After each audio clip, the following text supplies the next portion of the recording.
우리는 살면서 이런저런 억울한 일들을 겪을 때가 있습니다. 그렇다면 우리 성도님들께서는 어떤 억울한 일을 경험해 보셨나요? 학생들의 경우에는 이제 그럴 때가 가장 억울하다고 하는데 어떤 때냐면 평소에는 공부를 잘 안 하다가 내가 정말 이제 마음 먹고 공부해야지 하면서 책상에 앉아가지고 공부하고 있는데 밖에서 엄마의 잔소리가 들리는 거죠. 어이구 저놈은 도대체 커서 뭐가 되려고 저렇게 공부는 안 하고 놀기만 하는 거냐. 이런 잔소리를 들으면 참 억울하죠. 나는 지금 공부하려고 하고 있는데 엄마가 잔소리를 하니까 하던 공부도 하고 싶지 않아지게 됩니다. 그런데 입장을 바꿔서 생각해 보면 이제 그런 겁니다. 아이들 먹이려고 열심히 막 맛있는 음식 준비하고 있는데 아들이 방에서 막 밥 안 준다고 간식 안 준다고 막 투정 부리고 짜증내고 막 그러면 그냥 굶기고 싶죠. 강제로라도 막 금식하게 만들고 싶습니다. 그러니까 그런 것과 마찬가지라는 겁니다. 이처럼 우리는 억울한 일을 당하면 결코 기분이 좋을 수가 없습니다. 그런데 이제 더 기분이 나쁠 때는 언제냐면 내가 하지도 않은 일 때문에 그렇게 억울하게 혼을 날 때. 그러니까 예를 들면 이제 부모님이 아끼던 어떤 도자기가 있었는데 동생이 그거를 딱 깨트렸습니다. 그런데 동생이 혼나는 게 아니라 괜히 내가 그걸 모함을 당해가지고 내가 혼을 나는 거죠. 그러면 더 기분이 나쁘겠죠. 내가 한 일도 아닌데 내가 혼이 나니까 더 기분이 나쁠 수밖에 없습니다. 그런데 그거보다 더 억울하고 더 기분이 나쁜 경우는 어떤 경우냐면 내가 나쁜 짓을 한 것도 아니고 오히려 좋은 일을 했는데도 불구하고 그 일 때문에 사람들에게 오해를 받게 되고 억울한 누명을 쓰게 되면 그러면 더 기분이 나쁠 수밖에 없습니다. 그러니까 예를 들면 그런 거죠. 길을 가다가 어떤 사람이 막 피를 흘리고 쓰러져 있는 겁니다. 그래서 그 사람을 위해서 119에 전화해가지고 그렇게 신고를 해줬더니 나중에 내가 범인으로 몰리게 되는 거죠.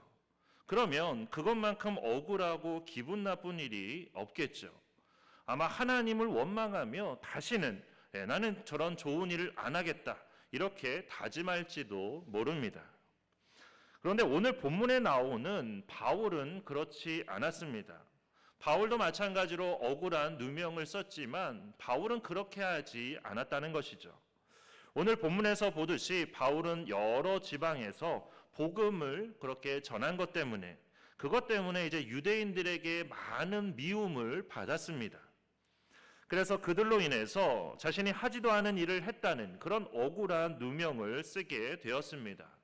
어떤 일이냐면 바울이 이제 이방인인 에베소 사람 드로비모를 성전에 데리고 들어가서 거룩한 성전을 더럽혔다는 그런 누명을 쓰게 된 겁니다. 그러니까 성전에는 결코 이방인들은 들어갈 수가 없게 되어 있습니다. 그런데 바울이 그런 율법을 어기고 그렇게 이방인을 성전에 데리고 들어갔다는 그런 억울한 누명을 쓰게 된 것이죠. 그래서 이 일로 인해서 심지어 바울은 유대인들에게 죽임을 당할 뻔하기도 했습니다. 그런데 오늘 본문을 보면 이제 마치 유대인들이 뭔가를 착각해서 그렇게 바울에게 누명을 쓰인 것처럼 그렇게 보이지만 그러니까는 쉽게 말해서 그냥 그들이 실수해서 그렇게 바울을 죽이려고 했던 것으로 그렇게 보이지만 사실은 그렇지가 않습니다. 그들이 정말로 진실을 알고 싶었다면 그냥 바울을 잡아다가 바울에게 직접 사실 여부를 물어보거나 아니면 또 다른 사람들을 통해서 정말로 바울이 이방인을 성전에 데리고 들어갔는지 안 들어갔는지 그런 사실 여부를 확인해 볼 수도 있었습니다.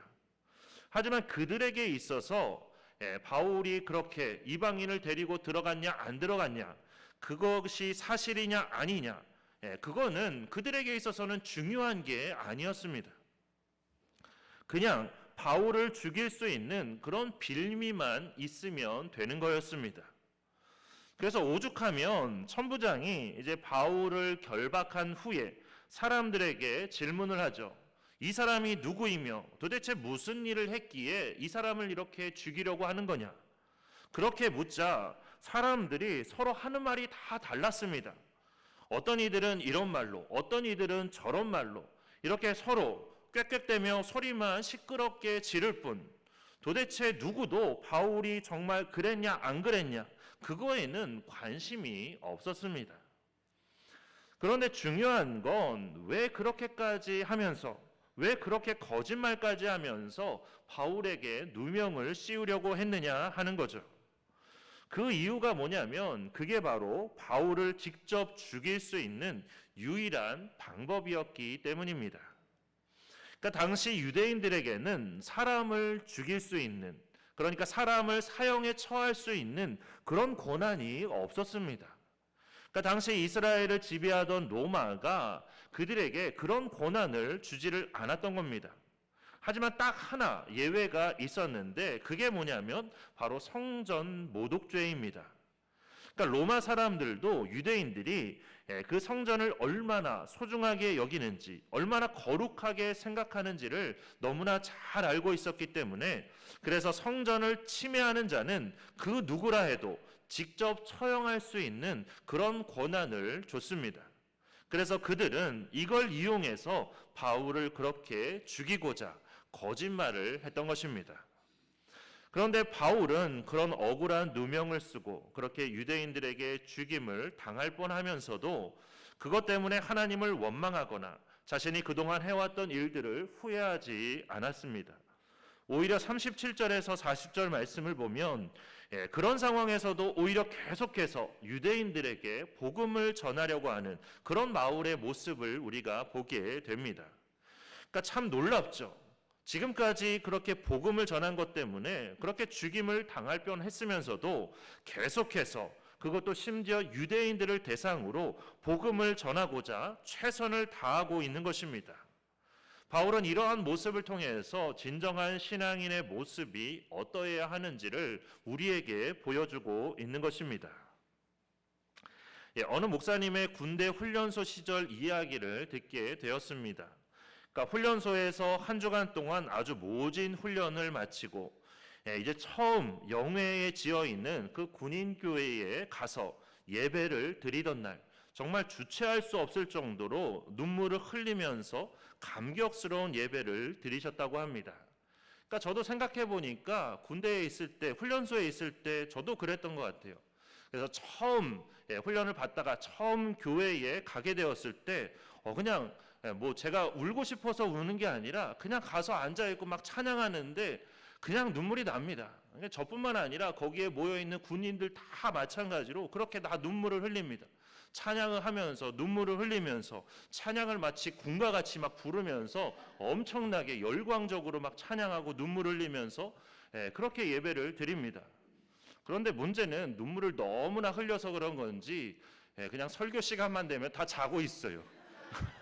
근데 뭐 그게 문제긴 했지만 어쨌든 교회에 간다는 것 자체가 그렇게 참 감격스러웠습니다. 그렇게 이제 25명이 예배가 끝나고 이제 소대로 귀환을 했는데 소대장이 연병장으로 집합을 시키더랍니다. 그러더니 이제 그 넓은 연병장에서 연병장이라고 하면 학교 운동장 막 한 4-5배 정도 되는데 그 연병장에서 선착순을 시키는데 한 3-4번 정도를 시킨다는 겁니다. 그리고 갑자기 또 총기 검사를 하겠다고 그렇게 말을 하는 겁니다.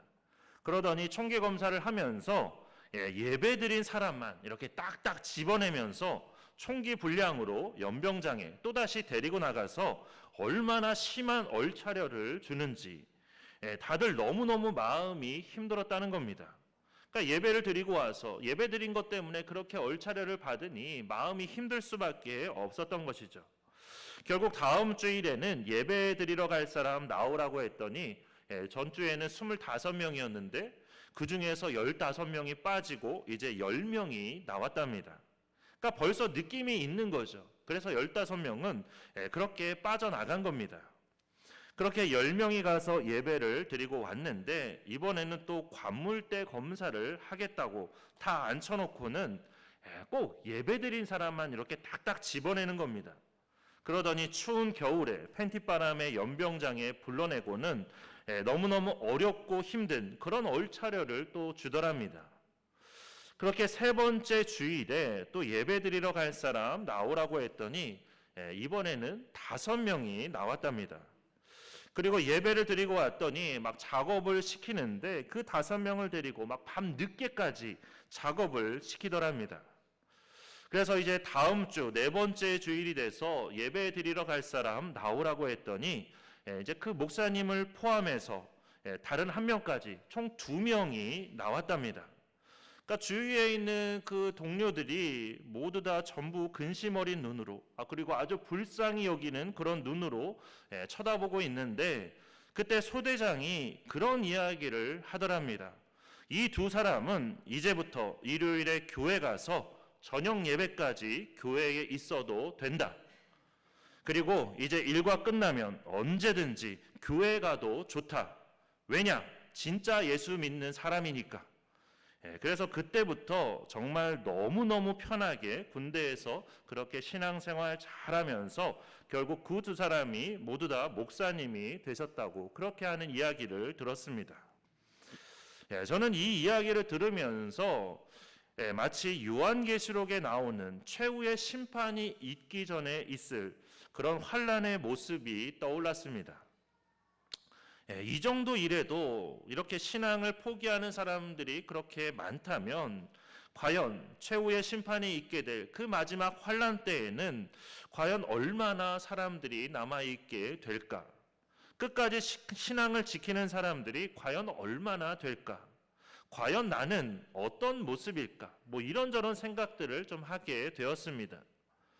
사실 우리는 이미 이런 일을 한번 우리가 경험을 했죠.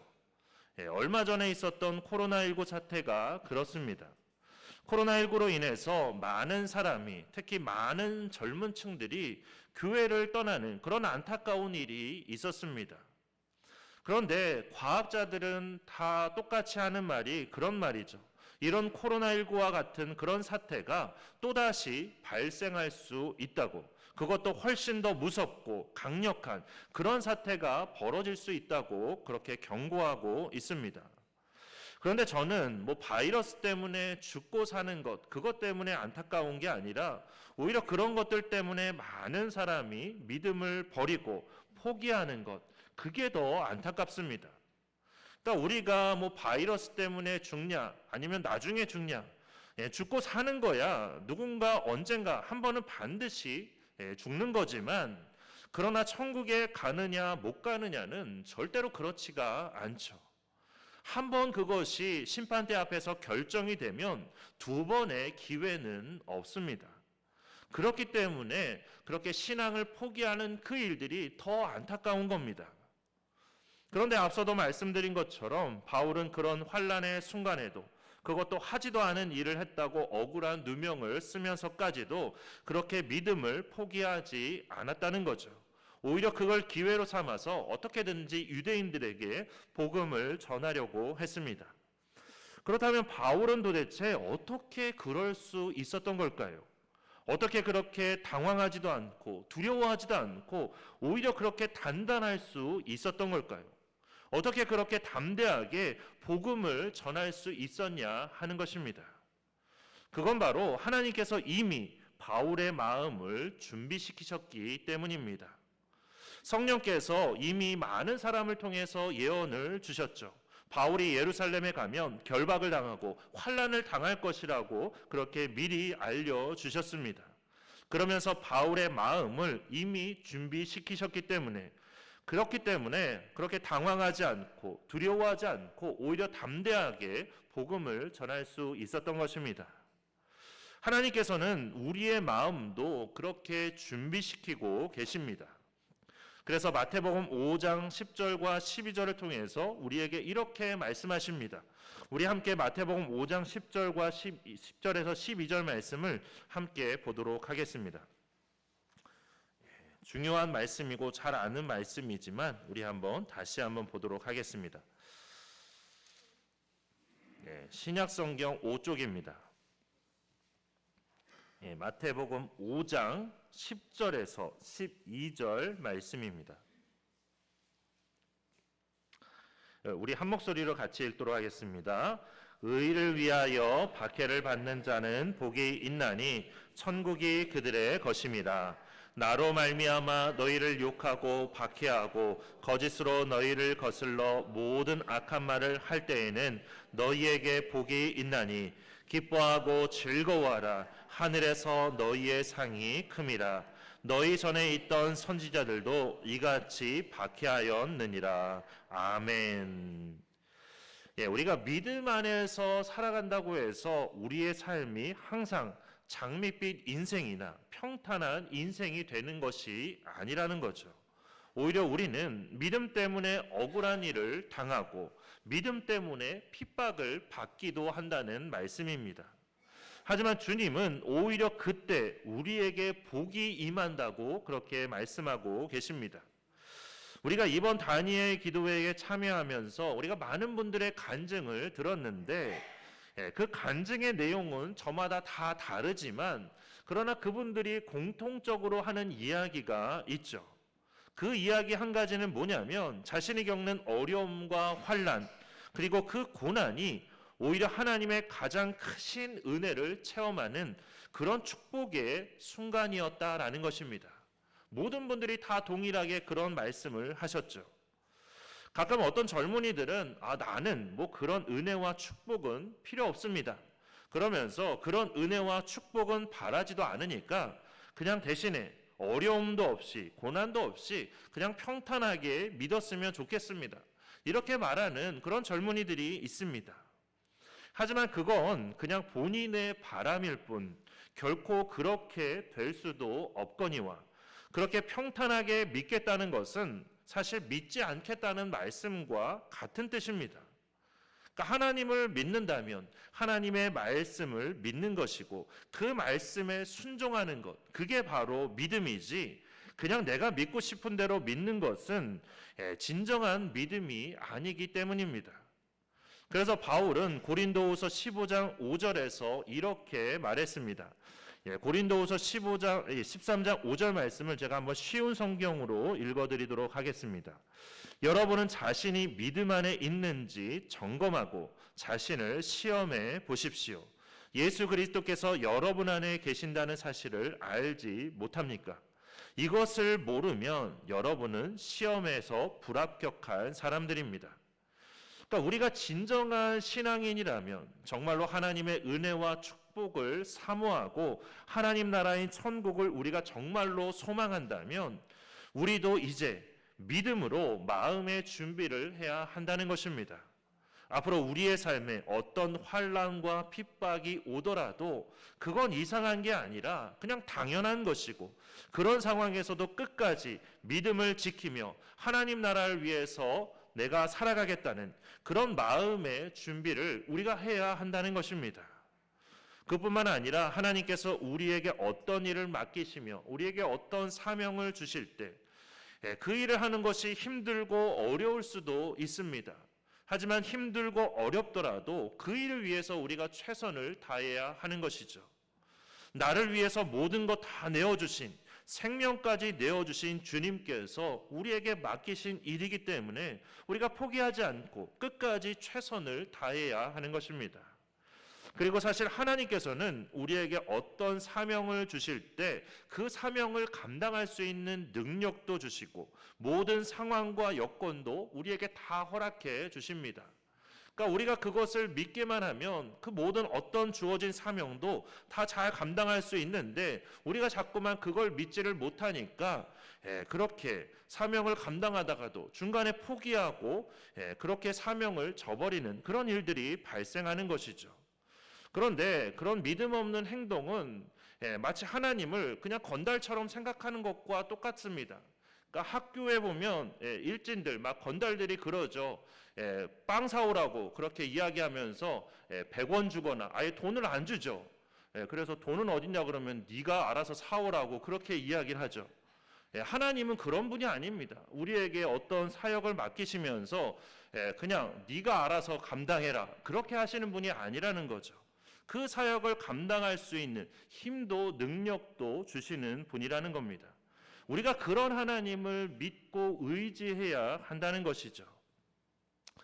그리고 사실 가장 놀라운 것은 우리가 그렇게 마음의 준비를 하면, 그리고 우리에게 힘주시며 모든 것을 이끌어 주시는 주님을 믿고 우리가 의지하기만 하면 놀랍게도 모든 게 다 달라 보이게 된다는 것입니다. 그러니까 상황은 여전히 똑같지만 우리 안에 함께 하시며 힘주시고 이끌어 주시는, 그리고 지켜주시는 그 주님 때문에 더 이상 걱정과 근심 그리고 염려하는 마음이 다 사라지게 된다는 것이죠. 그러니까 간증하셨던 분들이 하는 이야기가 다 그런 거죠. 너무나 걱정하고 근심하고 염려했는데 어느 순간 하나님의 은혜를 체험하니까 더 이상 그 모든 것들이 걱정이 되고 염려가 되지 않았다는 거죠. 그런데 그렇다고 해서 막 지금 당장의 모든 상황이 다 바뀌었냐? 여전히 똑같은데도 왠지 하나님께서 다 해결해 주실 거라는 그런 믿음이 생기기 때문에 더 이상 염려가 되지 않았다라는 것입니다. 그렇게 하나님께서는 우리가 하나님을 믿고 의지할 때 하나님께서 그 모든 것들을 해결해 주시는 그런 역사를 이루시기 전에 먼저 우리의 마음 가운데 평안을 주신다라는 것입니다. 그리고 결국에는 그 모든 것들을 하나님의 놀라운 방법으로 다 해결해 주신다는 거죠. 그렇게 주님께서 우리를 지켜주실 것이기 때문에, 게다가 영원한 하나님의 나라로 우리를 인도해 주실 것이기 때문에 그 어떤 것도 더 이상 두렵지 않게 되는 것이죠. 그렇게 이제 우리 모두 이런 마음의 준비를 통해서, 그리고 늘 우리와 함께 하시며 이끌어 주시는 그 주님을 믿고 의지함으로써 우리에게 닥쳐오는 어떤 환난과 핍박 속에서도 우리가 믿음을 잃지 않고 오히려 그 믿음으로 인해서 담대하게 모든 것을 다 이기며 끝까지 믿음으로 승리하는 우리 모두가 되기를 주님의 이름으로 축원합니다. 이제 우리 주신 말씀 생각하며 우리 나의 안에 거하라 함께 찬양하도록 하겠습니다.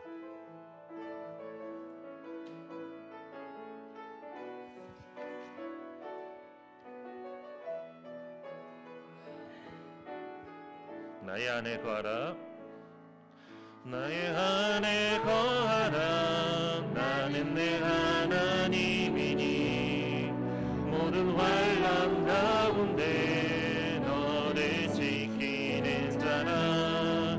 두려워하지 말라, 내가 널 도와주리니. 놀라지 말라, 내 손 잡아주리라. 내가 너를 지명하여 불렀나니 너는 내 것이라. 내 것이라, 너의 하나님이라. 내가 너를 보배롭고 존귀하게 여기노라. 너를 사랑하는 내 여호와. 나의 안에 거하라, 나의 안에 거하라. 나는 내 하나님이니 모든 환난 가운데 너를 지키는 자라. 두려워하지 말라, 내가 널 도와주리니. 놀라지 말라, 내 손 잡아주리라. 내가 너를 지명하여 불렀나니 너는 내 것이라. 내 것이라, 너의 하나님이라. 내가 너를 보배롭고 존귀하게 여기노라. 너를 사랑하는 내 여호와라. 우리 시간 기도할 때 오늘 주신 말씀을 생각하며 함께 기도하겠습니다. 주님, 저도 바울처럼 준비시켜 주옵소서. 환난과 핍박의 순간에도 무너지지 않고 오히려 담대히 그 모든 것을 이기며 승리할 수 있도록 저의 마음도 준비시켜 달라고 기도하겠습니다. 의를 위해 박해를 받는 자가 복이 있다는 말씀처럼 우리의 삶에는 그 믿음으로 인해서 고난과 핍박이 없을 수 없지만, 그러나 바울처럼 준비된 믿음으로 그 모든 고난과 핍박 가운데서도 오히려 주님을 더 바라보고 의지하며 승리하게 하시고, 그래서 주님께서 베풀어 주시는 더 큰 은혜와 축복을 우리가 받아 누릴 뿐만 아니라 그것을 열방에 증거하는 그런 우리의 삶이 되게 해주시기를 우리 이 시간 주여 한번 크게 외치고 함께 통성으로 기도하겠습니다. 주여! 사랑이 많으신 하나님 아버지, 오늘도 이렇게 주일에 하나님의 말씀을 함께 나누며 우리가 결단하며 기도할 수 있도록 인도해 주심을 감사드립니다. 하나님, 우리도 바울처럼 우리의 마음도 준비시켜 주시옵소서. 하나님, 환난과 핍박의 순간에도 우리가 무너지지 않고 오히려 담대히 그 모든 것을 이기며 승리할 수 있도록 하나님, 우리의 마음도 바울처럼 준비시켜 주시옵소서. 성령 하나님께서 우리의 마음 가운데 역사하여 주시고 우리의 마음을 주관하여 주시옵소서. 하나님, 정말로 우리의 앞날에 하나님 언제나 장밋빛이고 하나님 언제나 평탄한 것이 아니라 하나님, 오히려 우리가 그 믿음으로 인해서 때로는 어려움을 겪고 때로는 고난을 겪고 때로는 핍박을 받는다 할지라도 하나님, 그것이 당연한 것임을 우리가 잊지 않게 하여 주시옵소서. 그래서 우리 모두가 담대히 그 모든 것들을 이겨나갈 수 있도록 인도하여 주시옵소서. 뿐만 아니라 의를 위해서 박해를 받는 자가 복이 있다는 그 말씀처럼 하나님, 우리의 삶에는 믿음으로 인한 고난과 박해가 있을 때 하나님, 우리가 그것 때문에 무너지고 넘어지고 좌절하는 것이 아니라 하나님 오히려 바울처럼 우리가 준비된 믿음으로 그 모든 고난과 핍박 가운데서도 오히려 더욱더 주님을 바라보고 의지하며 주님이 주시는 힘과 능력으로 승리하는 우리가 되도록 인도하여 주시옵소서. 그래서 주님께서 베풀어 주시는 더 큰 은혜와 축복을 우리가 받아 누릴 수 있도록 인도하여 주시고 우리가 받은 그 모든 축복과 은혜를 열방 가운데 증거하는 우리의 삶이 될 수 있도록 인도하여 주시옵소서. 이 자리에 계신 모든 성도님들 한 분 한 분이 하나님의 은혜 가운데 거하며 그 은혜를 간증할 수 있는 간증자가 되는 놀라운 역사들이 있게 하여 주시옵소서. 성령 하나님, 우리의 믿음을 지켜주시고 인도하여 주시옵소서. 우리와 함께하여 주시옵소서. 사랑의 하나님, 하나님께서 바울을 준비시켜 주셔서 바울이 어떤 환난과 핍박 속에서도 넘어지지 않고 무너지지 않고 오히려 더욱더 담대히 복음을 전했던 것처럼 하나님, 우리의 마음도 준비시켜 주시옵소서. 우리가 믿음의 길을 걸어갈 때 하나님, 그 가운데서 닥쳐오는 환난과 핍박은 너무나 당연한 것임을 우리가 잊지 않게 해주시고 그 환난과 핍박으로 인해서 우리의 믿음이 무너지고 넘어지는 것이 아니라 오히려 그 가운데서도 우리를 지켜주시고 우리를 이끌어주시는 그 주님을 우리가 더 바라보고 의지함으로 오히려 그 모든 환난을 다 이기고 승리할 수 있는 우리가 되도록 인도하여 주시옵소서. 그래서 약속의 말씀처럼 주님께서 베풀어 주시는 더 큰 은혜와 축복이 우리의 삶 가운데 가득하게 하여 주시고 우리가 그 주님께 받은 그 모든 축복과 은혜를 열방 가운데 증거할 수 있는 주님의 증인이 되는 우리가 되도록 인도하여 주시옵소서. 성령 하나님께서 우리의 삶을 주관하여 주시고 지켜주시고 인도해 주실 줄 믿고 감사드리며 예수 그리스도의 이름으로 기도드립니다. 아멘. 이제는 구원자 되시는 우리 주 예수 그리스도의 은혜와 누구보다도 우리를 사랑하사 지켜주시는 하나님 아버지의 크신 사랑과 마음의 준비를 통해서 어떤 환난과 핍박 속에서도 무너지지 않고 오히려 담대히 그 모든 것을 이기며 승리하도록 이끌어주시는 성령 하나님의 인도하심과 역사가심이 오늘 입교를 통해 진정한 성도가 된 김재복 성도님과 또 그 가정 위에 그리고 함께 하나님께 감사와 영광의 예배를 드리는 우리 샘교회 모든 지체들과 우리 샘교회 위에 이제로부터 영원토록 함께 계시기를 간절히 축원하옵나이다. 아멘.